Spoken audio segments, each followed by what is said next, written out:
Hi guys. So I'm not shining the camera on myself but outwardly, and I'm carrying some paper bags, so I hope they don't make too much noise. I brought them with me to sit on, but then I saw the herd all walking in the same direction, which they've now stopped, but it gave me the idea of a walking meditation with the horses. I can walk with the horses, so you might just like to close your eyes and listen to the sounds, the wind, voice, various snorts and clip-clops and mouthfuls of grass happening. Or you might like to watch. They're off. They're not walking. They're running. But that's what they do. It's sporadic movement. Sporadic and nomadic. And they appear to be a little bit playful right now, which is really nice. So I'm going to just keep walking, see how this all plays out. I'm just doing my walking meditation since I'm done with the gardening, and the day is pretty hot. It's a little too overhead hot for some of the other things that I will do today, but there's a cool breeze right here on the edge of the hill, and it's pretty nice.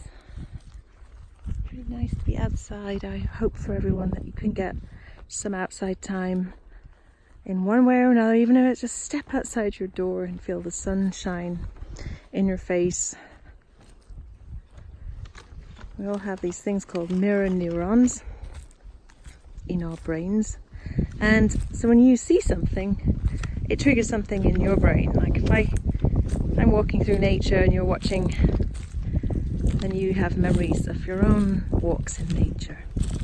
So in that way, perhaps some of my sharing is going to trigger those feelings. Just feeling your feet, the feeling of feet crunching on an uneven surface, and the wind and air movement around your body, your face, your hair, and in your ears, making those particular wind sounds, and your nostrils taking in passing scents, especially in the springtime. There's a lot of wonderful things in the air: jasmine, the smell of cut grass, and so on. It's good to be curious. What are you curious about? What are you curious about, Raven? He's curious about what I have in that bag. So curious that his friend is coming over to be curious too. They like the smell of that bag because it smells like something that they remember. What they like. Smells can be so evocative. I'm sure in a horse it's the same. The part of the brain that carries the scent, the smell, memories, has emotion linked very closely in. And there's evolutionary reasons for that, I think. What you felt then, you can relive now by smelling the smell. Aren't you, Raven? You're surrounded by grass, and you would like to have some of this senior mix that was in these bags. They're empty. I'm just going to sit on them. And after we sit on them, I'm going to use them in the hen house. We use everything again, right? It's a good thing.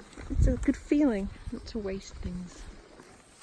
June, you're going to lead the way, but can you take us for a walk? Let's go for a walk. Oh, I'm walking. So as you walk, sometimes you can synchronize your breath to the walking in one way or another, usually in a natural way. You don't have to force it. Or you can choose.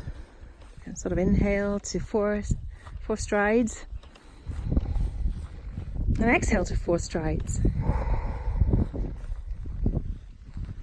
Inhale 4. And exhale 4.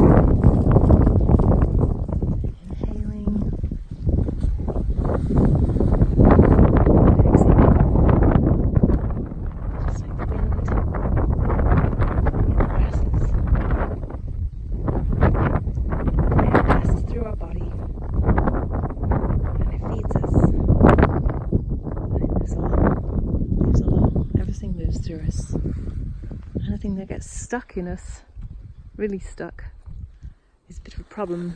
I mean, there are things about us that are solid and permanent in a way, as permanent as anything can be. And even those things have to renew, like our bones. There are some cells that we're born with and we keep them, like our eyes, but our vision has to renew itself. We have to see things anew, that's for sure, or else we get stuck in that too. Stuckness is never healthy. Change actually is healthy. It can be. Especially if we go in a flowing way, let it move through us, and then there's an exchange. So,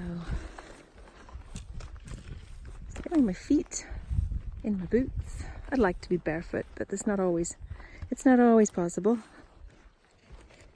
Maybe I'll take off those boots. Something I'm always recommending is to have at least a little moment a day where you have no shoes on, outside, and let your toes spread and just let that exchange happen between you and the ground, you and your earth, the earth and you. It was Earth Day just yesterday. Somebody smart and wise said, we've got to remember that. We are nature.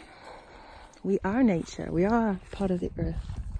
And it's when we forget that, we think it's something else, something separate, something out there, that we are disconnected from ourselves. So we are our earth. We're part of it. And so we have to respect for ourselves.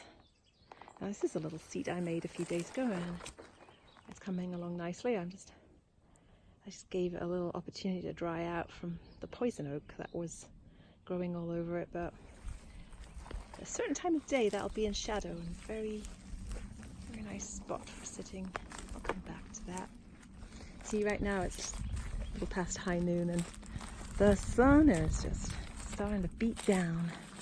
I've gotten away with it so far this year, but now late April, and it's full of promise. Those relentless days of radiant heat. It's not so bad, but you just got to breathe in the now. Recognize that right now is beautiful. I mean, it's full of green and color and life. It's the opportunity that the nature takes to plant the seeds for the next renewal. We have to do that. There are times of dormancy and there are times of growth and rapid growth, change and evolution, and burgeoning ahead with things. And there's times for quiet, planting the seeds and letting them rest for a while. What stage are you in? Where do you feel yourself to be in this day cycle, in this life cycle? Each has its moment, each has its own necessity and importance.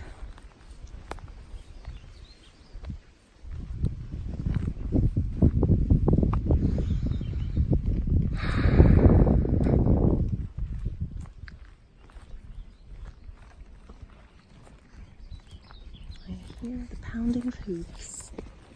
Who do we have? Oh, we have a friend. Two friends. They thought they'd join us. That also is not walking, guys. But it's very beautiful. Very nice variety of pace. I love that.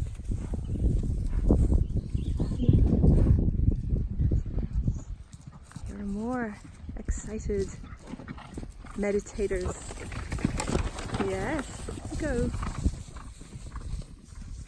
Such show-offs. Horses are like, well, they're like children. They really are. They play, they interact. They have moments of snoozing, moments of high activity, and they're curious. And they're very bonded. They have very distinct likes and bonding groups and pairs. Get to watch them have their life the way that it's natural for a horse to be. It's a natural life to be in a herd, in a biggish group. We have 12, and they're not always together, but segments of them usually hang out. Very, very clear. Always you see the ones that are friends together. Right now he's calling because he wants his best friend, who's called Paco, and that's Elliot calling, and Paco is his best friend. Paco is the donkey, and so it's a cross species. Very strong bond, very strong love. These two rescued animals both came from very, very bad circumstances. So I'm standing here and I arrived at the square, which I had sort of mapped out on a different walk. Thought I would sit there sometime. I like to do that sometimes. That was my meditation, to make the square. Actually, I picked up some sticks and just drew a squarish thing. No biggie. Just a bit of nature art. Something to do while I was breathing and being meditative. You can meditate and do things. It's really how you do things that make it a meditation. Of course, there's the classical sit still. But reflectiveness is a form of meditation, I think. I think if you can get to a reflective mind state, it is pretty good. And as long as you're not just being fidgety, it's like you have to do everything with great care. If you want to be mindful, you could mindfully do the laundry, mindfully make a piece of toast, mindfully drink your tea, or make the bed. The simple, mundane things become more significant when each action is done with care. So you don't have to be this perfect statue of attention, sitting, standing, whatever it is. You can, but in my opinion, you can meditate in lots of ways. Whatever your particular personality and body responds to. I don't think it's necessary to make yourself feel uncomfortable beyond the normal uncomfortableness.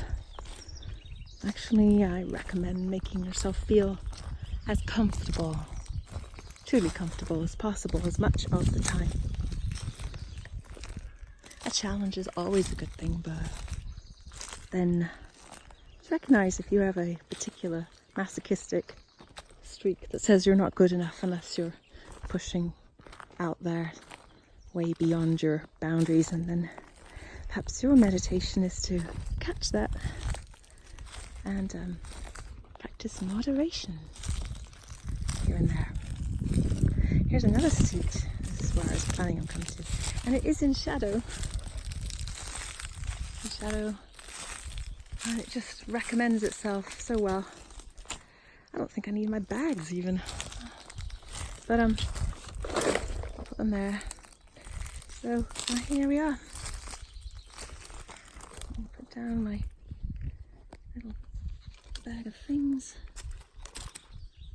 and take a seat by the tree here. Have a sit. I'll just be quiet for a minute.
going to end it now because I had to put down my arm. But I hope that some of the sounds of the trees and the wind and the birds picked up, and that you enjoyed it. So for now, from me to you, namaste.